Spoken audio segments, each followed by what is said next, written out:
நாம் பிரசவத்துக்கு இலவசமா வாரேம்மா, உன் பிள்ளைக்கு ஒரு பேரு வச்சிருந்தாரேம்மா.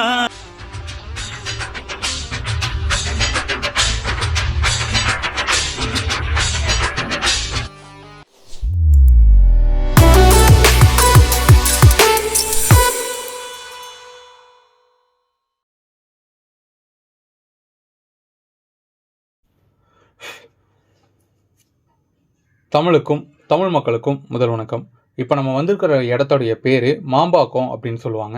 ஸோ இந்த இடம் எங்கே இருக்குது அப்படின்னா, நம்ம வண்டலூர்லேருந்து டுவர்ட்ஸ் கேளம்பாக்கம் போகிற வழியில் ஒரு 13 கிலோமீட்டரில் இந்த ஏரியா இருக்குது. ஸோ அந்த ஏரியாவிலேருந்து நம்மளோட சப்ஸ்கிரைபர் ஒரு 1.5 இயர்ஸ்க்கு முன்னாடி, அதாவது ஒரு 1.5 வருஷத்துக்கு முன்னாடி நம்ம ஆஃபீஸ்க்கு விசிட் பண்ணியிருந்தாங்க மிஷின்ஸ்லாம் என்கொயரி பண்ணுறதுக்கு. அவங்களுடைய ரெக்குயர்மெண்ட் என்ன அப்படின்னா, அவங்க அந்த மாம்பாக்கன்ற ஏரியாவில் இப்போ தான் ஃபஸ்ட் டைம் வந்து கடை வைக்க போகிறாங்க. அந்த கடையில் ஃபேன்சி ஐட்டம், அதுக்கப்புறம் கிஃப்ட் அண்ட் ஸ்டேஷ்னரி இது எல்லாமே பண்ணுறாங்க. இது கூடயே வந்து ஒரு ஜெராக்ஸ் மிஷினும் போட்டு எடுத்து கொடுக்கலாம் அப்படின்னு ஒரு ஐடியா இருக்குது அப்படின்றத நம்மக்கிட்ட சொல்லியிருந்தாங்க. அவங்க ஏரியாலையும் பெருசாக வந்து ஜெராக்ஸ் கடை கிடையாது. இப்போ தான் கொஞ்சம் கொஞ்சமாக டெவலப் ஆகிற ஏரியா. ஒரு காலேஜ் வந்து இப்போ கட்டிகிட்டு இருக்காங்கன்ற மாதிரி ஒரு 1.5 இயர்ஸ்க்கு முன்னாடி சொல்லியிருந்தாங்க. ஸோ இதெல்லாம் விட முக்கியமான விஷயம் என்ன அப்படின்னா, அதில் இன்வெஸ்ட்மெண்ட் வந்து ரொம்ப கம்மியாக இருந்தால் பெட்ரு அப்படின்னு சொல்லியிருந்தாங்க. ஸோ இதெல்லாம் வச்சு பார்க்குறப்போ ஒரு 2 ஆப்ஷன் தான். ஒன்று, புது மிஷின் அப்படின்னா மேக்ஸிமம் 50,000 இன்வெஸ்ட் பண்ணணும். செகண்ட்ஸ் அப்படின்னா மினிமம் 30,000 இன்வெஸ்ட் பண்ணணும் அப்படின்னு சொல்லியிருந்தேன். அவங்க வந்து செகண்ட்ஸே ஓகே, அதை பற்றின டீட்டெயில்ஸ் வந்து கேட்டிருந்தாங்க. ஸோ நம்மக்கிட்ட அன்னைக்கு அவைலபிளாக இருந்தது கியோசரோடைய 1800, அப்புறம் கெனான்லாம் கொஞ்சம் அவைலபிள் இருந்துச்சு. அதில் ஒரு மிஷினோடைய ஸ்பெசிஃபிகேஷன் உங்களுக்கு எக்ஸ்பிளைன் பண்ணுறப்போ கியோசரோடைய 1800 வந்து ஓகே அப்படின்னு சொல்லிட்டாங்க. ஸோ ஃப்யூச்சரில் டெவலப் ஆனதுக்கப்புறம் இந்த மிஷினை ரிட்டர்ன் கொடுத்துட்டு நாங்கள் பெரிய மிஷினை எடுத்துக்கலாம் அந்த மாதிரி ஆப்ஷனும் சொல்லியிருந்தேன். அதுவும் அவங்களுக்கு கொஞ்சம் கன்வீனியண்ட்டாக இருந்ததுனால இப்போதைக்கு ஒரு டெஸ்டிங் பண்ணி பார்க்கலாம். ஏன்னா இந்த இடத்துல போகலாம், போகாமலும் இருக்கலாம். அப்போது ஒரு 6 மந்த் இல்லை 1 இயர் கழித்து ரீசேல் வேல்யூ பண்ணுறப்போ அவங்களுக்கு பெரிய லெவலில் லாஸ் இருக்கக்கூடாது. ஏன்னா நீங்கள் வந்து ஒரு 50,000 ரூபாய்க்கு ஒரு மிஷின் எடுத்தாலும் சரி, இல்லை 1 லட்சம் 2 லட்சத்துக்கு மிஷின் எடுத்தாலும் 1 வருஷம் கழித்து இந்த மிஷினை நீங்கள் சேல் பண்ணுறப்போ உங்களுக்கு ரீசேல் வேல்யூவே கிடையாது. வாங்கின அமௌண்ட்டுக்கு ஒரு 2% மட்டும்தான் உங்களுக்கு அதில் ரிட்டர்ன் கிடைக்கும். அப்போது நீங்கள் அதில் நல்லா சம்பாதிச்சுட்டு போட்ட இன்வெஸ்ட்மெண்ட்டை விட ஒரு மோர் தென் ஒரு 5 டைம்ஸ் நீங்கள் எடுத்ததுக்கப்புறம் அந்த மிஷினை சேல் பண்ணிங்கன்னா நல்ல ப்ராஃபிட் உங்களுக்கு. ஆனால் நீங்கள் இப்போ 1 லட்ச ரூபாய்க்கு மிஷின் எடுத்து அதில் மினிமம் ஒரு 30,000 காப்பி தான் ஓட்டியிருக்கீங்க அப்படின்றப்போ நீங்கள் போட்ட இன்வெஸ்ட்மெண்ட்டை எடுத்துருக்க மாட்டீங்க.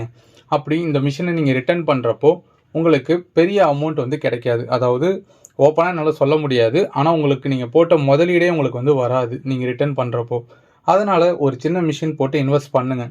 நீங்கள் எக்ஸ்பீரியன்ஸ் கிடையாது, அந்த ஏரியாவில் எப்படி போகுன்ற எந்த ஐடியாவுமே இல்லை அப்படின்னா, சில பேர் சொல்லுவாங்க ஃபஸ்ட் ஆர்ட்ஸ் மிஷின் எடுத்துக்கோங்க, இல்லை வந்து 1 டைம் இன்வெஸ்ட்மெண்ட் பண்ணுங்கள், மிஷினில் சும்மா நீங்கள் அமௌண்ட் போட மாட்டீங்கன்ற மாதிரி நிறைய பேர் நிறைய மாதிரி வந்து மார்க்கெட்டிங் பண்ணுவாங்க. ஸோ அதை நம்ம யாரையுமே தப்பு சொல்ல முடியாது, அது ஒவ்வொருத்தவங்களோட ஸ்ட்ராட்டஜி. ஆனால் நம்ம மிஷின் வாங்கி நம்ம தான் ரன் பண்ண போகிறோம். அதில் லாஸ் இல்லைனா கெயின் அது நமக்கு தான் வந்து அந்த பாதிப்பு இருக்கும். அது விற்கிறவங்க யாருமே அதுக்காக அஃபெக்ட் ஆக போகிறது கிடையாது. ஸோ அதனால் ஒரு பொருளில் நீங்கள் இன்வெஸ்ட் பண்ண போகிறீங்க, அது 5 ரூபாயோ 10 ரூபாயோ, அது உங்களுக்கு தேவையா, அந்த இடத்துக்கு கரெக்டாக இருக்குமா, இல்லை இது ஒரு வேளை நமக்கு ரிட்டர்ன்ஸ் வரலன்னா என்ன பண்ணலாம். ஸோ இதெல்லாம் யோசித்து தான் நீங்கள் இன்வெஸ்ட் பண்ணணும். ஸோ இந்த மாதிரி நிறைய சஜஷன் நான் அவங்ககிட்ட கொடுத்துருந்தேன். அவங்க இதெல்லாம் ஓகேன்னு சொல்லிட்டு ஒரு 1.5 இயர்ஸ்க்கு முன்னாடி கியோசராவுடைய 1800 மிஷின் செகண்ட்ஸ் மிஷின் நம்மகிட்ட பர்ச்சேஸ் பண்ணியிருந்தாங்க. இன்றைக்கி அது பார்த்தீங்கன்னா மினிமம் ஒரு 60,000 காப்பீஸ் கிட்ட ரன் ஆகிடுச்சு. அவங்க இந்த மறுபடியும் நமக்கு கால் பண்ணி எங்களுக்கு இதே மாதிரி இன்னொரு மிஷின் வேணும், நாங்கள் புதுசு எடுத்துக்கிறோம் அப்படின்னு சொல்லிட்டாங்க. ஸோ இந்த மிஷின் ரிட்டர்ன் தரீங்களான்னு கேட்டோம். இல்லை ரிட்டர்ன் வேணாம், இதுவும் வச்சு ரன் பண்ணிக்கிறோன்னு சொல்லிட்டாங்க. அப்போது நம்மக்கிட்ட அவைலபிள் இருந்தது என்னென்னா கியோசராவுடைய 2020 சேம் 1800 2020 சேம் தான். 1800 வந்து பார்த்தீங்கன்னா 18 copy speed, 2020 20 copy speed per மினிட்டுக்கு. ஸோ இந்த மிஷினை பற்றி ஸ்பெசிஃபிகேஷனும் இதோடைய ப்ரைஸ் டீட்டெயில்ஸும் சொல்லியிருந்தேன். அவங்க வந்து அதெல்லாம் கேட்டுட்டு கன்ஃபார்ம் பண்ணிட்டாங்க. ஸோ அந்த கியோசரோடைய 2020 மிஷினை நம்ம எடுத்துகிட்டு போய் தான் அவங்க இடத்துல வச்சு அன்பாக்ஸ் பண்ணி இன்ஸ்டலேஷன் பண்ணிவிட்டு நம்ம அங்கேருந்து ரிட்டர்ன் வரதான் இந்த வீடியோ. அவங்களுடைய கடையை வந்து நம்ம ஃபுட்டேஜில் காட்டியிருப்போம்.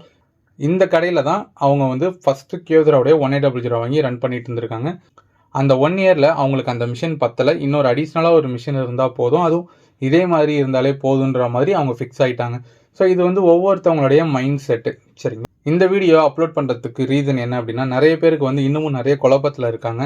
ஸோ இவங்கள மாதிரியே நீங்கள் ஃபஸ்ட்டு உங்களுக்கு ஐடியாவே தெரில அப்படின்னா ஒரு சின்ன மிஷினில் ஒரு சின்ன அமௌண்ட்டில் நல்ல டீம் கிட்ட நீங்கள் இன்வெஸ்ட் பண்ணுங்கள். நாங்கள் மட்டும்தான் நல்ல டீமுன்னு கிடையாது, நிறைய பேர் பண்ணுறாங்க.